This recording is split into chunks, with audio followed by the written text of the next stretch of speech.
Hi, everybody.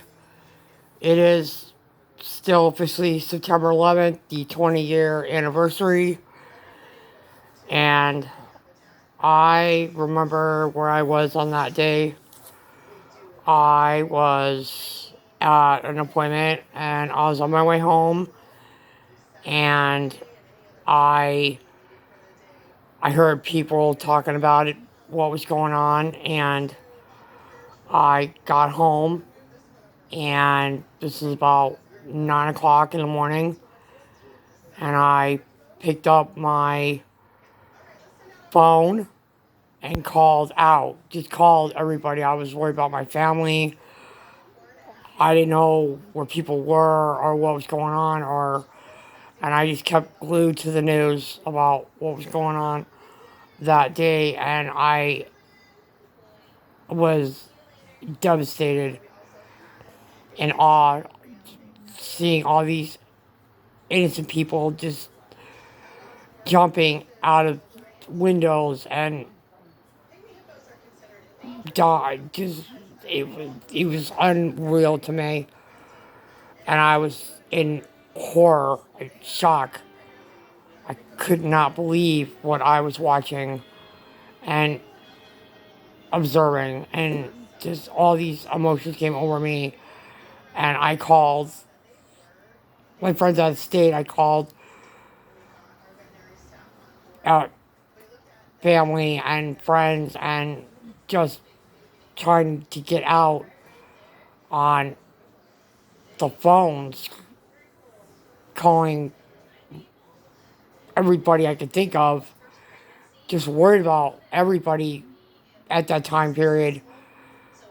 And I went down to my neighbor's house and knocked on her door, and I said, you gotta turn the news, you gotta turn the news on, just watch the news. And we all went to their apartment and just prayed for everybody. And then we went downstairs later that evening, and we just hung out together outside. It was a beautiful day, and we had a prayer vigil that night at where I was living by North Hazelwood, here in Norwalk, my first apartment that I was living in.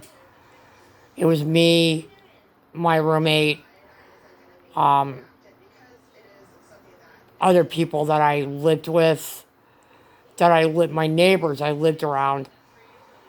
My neighbor, her kids that were there living at the time, they were babies. People from the organization I was involved with at that time period that I was getting help from. We just had this big gathering in the front lawn of and our front steps, and we hugged, cried, sang songs. God bless America. We we just sang. We we held candles. We sang songs. We were so intense that, and we just saw people coming in from New York City, with literally my neighbors that were commuting, that managed to get out of the city while they still could, coming in with soot on guys with their jackets, and women with their dresses on, and stuff on their hair. And I just went up and hugged them, and we all just hugged them, and they were mess. The emotional. I mean,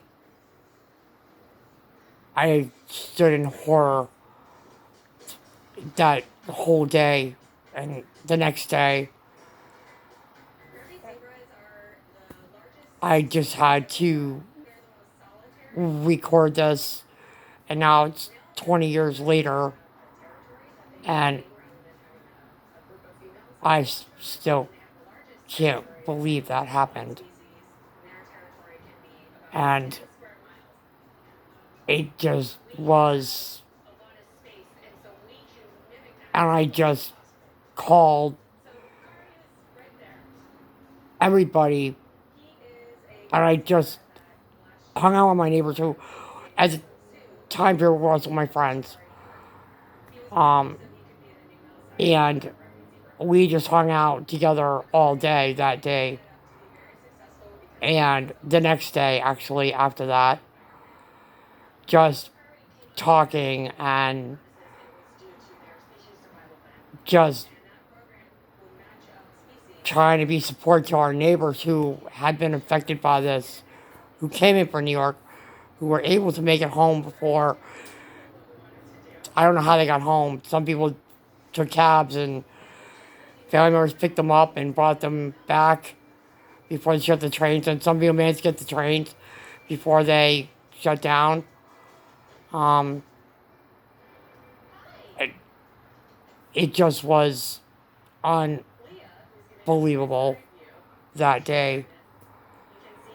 And I know people who didn't make it. I think if you live where I live in this area, you know someone who didn't make it. A classmate of mine, I went to at Franklin High School, who didn't make it. I heard his name today being named when I was watching the ceremony today. That was shocking to me. And he was a really nice guy. And many more people that I knew who didn't make it, just different people. Someone that I knew where I was from, where I lived. Just, I just, I'm still in awe of the whole thing that happened. It was just unspeakable. And I don't know what else to say besides that. But I just wanted to tell people that I care and that I love them, and I hope that, you know, and it just a day none of us will ever forget. I was watching a YouTube video of he as a flight attendant, and he was talking about his experience with the whole thing. He wasn't a flight attendant at that time period, but he is now. So he was talking about what went on and where he was working up in Boston.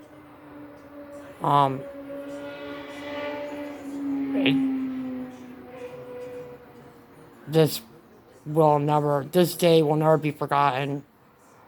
The people that are lost will never be forgotten. The firefighters, the police, EMTs, our military. I mean, thousands, our doctors, nurses, hospitals. Those people knew where they were on that day, and I'm sure they were working. You know, thank God for our first responders that put their lives on the line and died because of that day. Those people will never be forgotten. If you see a military person, walk up and say hello and say thank you for your service, or a police officer, or a firefighter, or don't forget, even past this day, don't forget to say thank you. Because every time I see someone, I say thank you for your service. And I have people I know that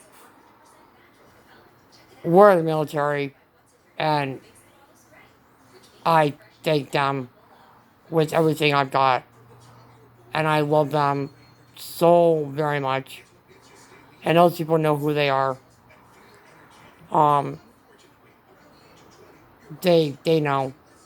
My friends of the state who have loved ones who are either in the military or serving or not, um, those people know who they are. And I just, you know, we need to be nice to each other and be a kind of world to each other and people, because it has changed our world forever. Things will never be the same ever again. Never. Just please remember that. Hug your kids a little tighter and your pets. And I'm very grateful for my husband and my family and my friends and, you know, on and on and on. So have a good night, everybody. And I just wanted to make this video, and I will be posting it